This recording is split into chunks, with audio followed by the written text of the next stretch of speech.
ఆ డీటెయిల్స్లో వచ్చింది ఏంటి అంటే అన్ని లేక్స్ లాగా కాకుండా ఈ లేక్కి ఫైనలైజేషన్ అయిన తర్వాత వారు కొనుక్కున్న 10 ఎకరాలు కూడా శిఖం భూమి అని తెలుస్తుంది. కాబట్టి ఆయన్నే అన్నారు కదా, శిఖం భూమి అని తెలిస్తే వాపస్ ఇస్తాను, వాపస్ ఇవ్వమని మేము డిమాండ్ చేస్తున్నాం అంతే.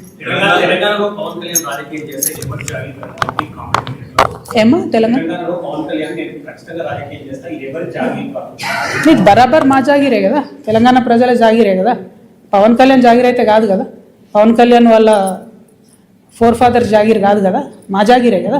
మేము కదా కొట్లాడింది తెలంగాణ కోసం, ఇట్లాంటి వాళ్ళందరినీ ఎదిరించి కొట్లాడినాం కదా. పవన్ కళ్యాణ్ అయితేంది, వాళ్ళ అన్న అయితేంది, మొత్తం వాళ్ళ ఆంధ్ర సంతతంతా వచ్చి కొట్లాడితే కూడా తెలంగాణ బిడ్డరు ఏదో చిన్న చీమలైన పెద్ద పామును బట్టి సంపుతాయన్నట్టుగా అంత పెద్ద ఆంధ్ర విషకూరల నుంచి తెలంగాణను బయటికి తెచ్చుకున్నాం కదా.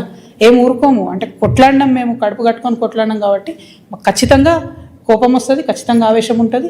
ఇక్కడ మీరు వచ్చి రాజకీయాలు చేస్తామంటే మాత్రం ప్రజలు ఓడిస్తారు ఖచ్చితంగా. ఇప్పుడు రాజ్యాంగం చెప్పింది కాబట్టి ఎవరన్నా ఎక్కడన్నా పోటీ చేయొచ్చు అనేదానికి ఇబ్బంది ఏం లేదు. కానీ నైతికత అనేది ఒకటి ఉంటుంది. మీ వల్లనే సావగొట్టబడి, మా వనరులు దోచుకోబడి, మా సంస్కృతి మరుగున పడిపోయి, మేము ఇబ్బంది పడి 1200 మంది అమరవీరులు చచ్చిపోతే నువ్వు ఇక్కడ వచ్చి రాజకీయం చేస్తా అంటే మరి మేము తెచ్చుకున్నది ఎందుకు తెలంగాణ?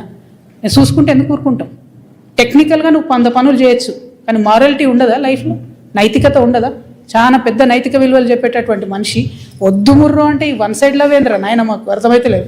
వద్దు బాబు మీ ఆంధ్రాలో మీరేమన్నా చూసుకోండి అంటే ఈ గోలేంది, మీద వచ్చి యాసిడ్ వస్తా అన్నట్టు ఈ బలవంతము లవ్వేంది నాకు అర్థమైతే లేదు. అక్కడ కట్టుకోండి కదా క్యాపిటల్, ఆడ పడవలు వేసుకొని పోయే పరిస్థితి ఉంది, ఆడ కట్టుకోండి. అక్కడ ప్రజలను బాగా చూసుకోండి, అక్కడ ప్రజలకు హెల్ప్ చేయండి, అక్కడ పేద ప్రజలకు పనులు చేయండి. అవన్నీ ఇట్సబెట్టి వచ్చి మా మీద వాడి ఎందుకు? ఇక్కడ లేరా మా నాయకులు? మస్తు మంది ఉన్నారు కదా. మేమే ఎవరమవరం గెలుస్తాం, మేమే ఎవరమవరం చేసుకుంటాం, మా వాళ్ళు చేయగలిగినంత మేము చేసుకుంటాం, మేము బాగుపడతాం. Thank you.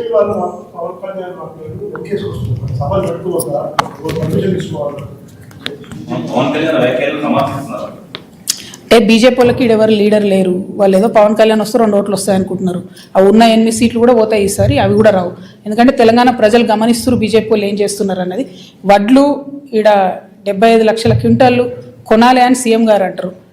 పంజాబ్లో 100% పండిన గోధుమలన్నీ కేంద్ర ప్రభుత్వం కొంటుంది. మరి 8 మంది ఎంపీలు పోయి అడగొచ్చు కదా, ఇక్కడ 100% మనకెందుకు 38% కొనాలి? మరి ఆ మాట ఎందుకు మాట్లాడరు? పవన్ కళ్యాణ్ తర్వాత సంగతి. ముందు అసలు మన ప్రజల కష్టాలలో బీజేపీ పాత్ర ఎక్కడు? బీజేపీ ఏం మాట్లాడుతుంది? డెఫినెట్గా బీజేపీని తెలంగాణ ప్రజలు రానున్న రోజుల్లో ఎలక్షన్లో ఖచ్చితంగా బుద్ధి చెప్తారు.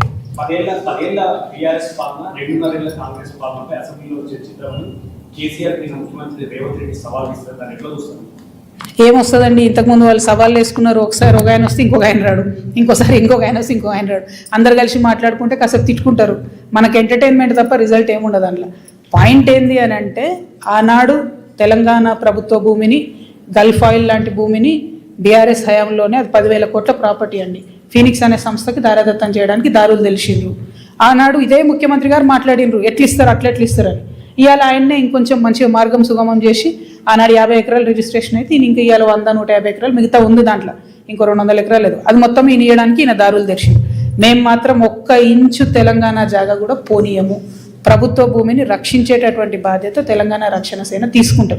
ఎట్లా అయితే మేము పోయి అక్కడ గట్టిగా పాలమూరు రంగారెడ్డి ఏమైందంటే ముఖ్యమంత్రి గారు పోయి 2 రోజులు అక్కడ కూర్చొని మాట్లాడి చర్చించి రావాల్సి వచ్చిందో, కానీ అట్లనే రేపటి నాడు భూములు కూడా ఖచ్చితంగా అదేవిధంగా కాపాడుకుంటాం. నేను చెప్తున్నది will go to any length, కోర్టుకైనా పోతాం, భూ పోరాటమైనా చేస్తాం, ప్రాణమైనా అడ్డేస్తాం. కానీ ఎందుకంటే ఫ్యూచర్ జనరేషన్కి ఉండాలి కదా. భూమి ఏముంది సంపద మన దగ్గర? ఉన్న భూమి అంతా అమ్ముకుంటే 1,00,000 కోట్ల భూమి ప్రైవేట్ వాళ్ళ చేతులకు పోతే ఫ్యూచర్ ఎట్లా? మనకు తెలంగాణకు ఆస్తులు ఎట్లా, వనరులు